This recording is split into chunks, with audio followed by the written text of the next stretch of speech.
এই যে ২ জন নতুন মুখ আমরা আসলে এই দলে দেখতে পাচ্ছি, তাদের আসলে অভিষেক বা তাদের আসলে এই ম্যাচে রাখার সম্ভাবনা কতটুকু দেখছেন?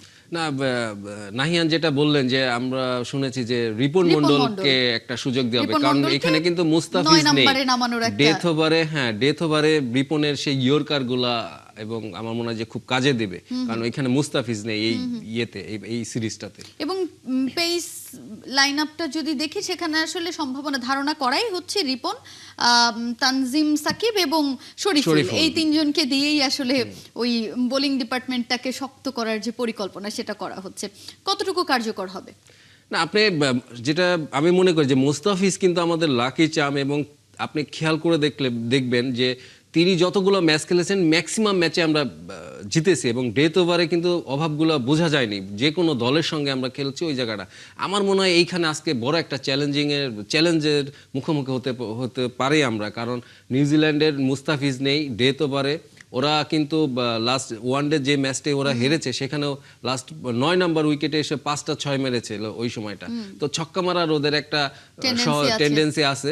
তো এইখানে আমার মনে হয় যে পেসারদের শরীফুল এবং সাকিব, তারা যেহেতু অভিজ্ঞ, তাদের তো একটা বড় রোল প্লে করতে হবে, সাথে রিপন মন্ডলের সঙ্গটা তাকে নিতে হবে।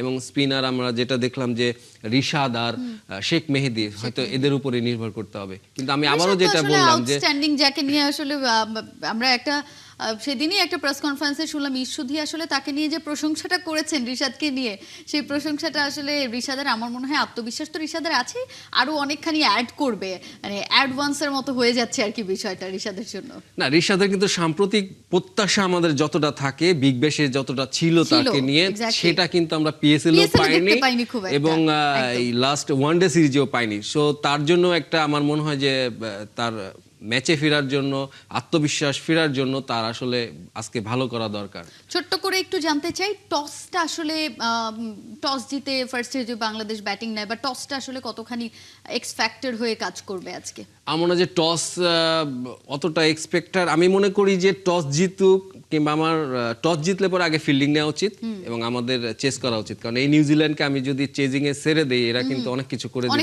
ফেলতে পারে। এক্স্যাক্টলি, তাদের ব্যাটারদেরকে নিয়ে আপনি যেটা বলছিলেন যে এক একজনের স্ট্রাইক রেট দেখে আসলে মাথা নষ্ট হওয়ার দশা।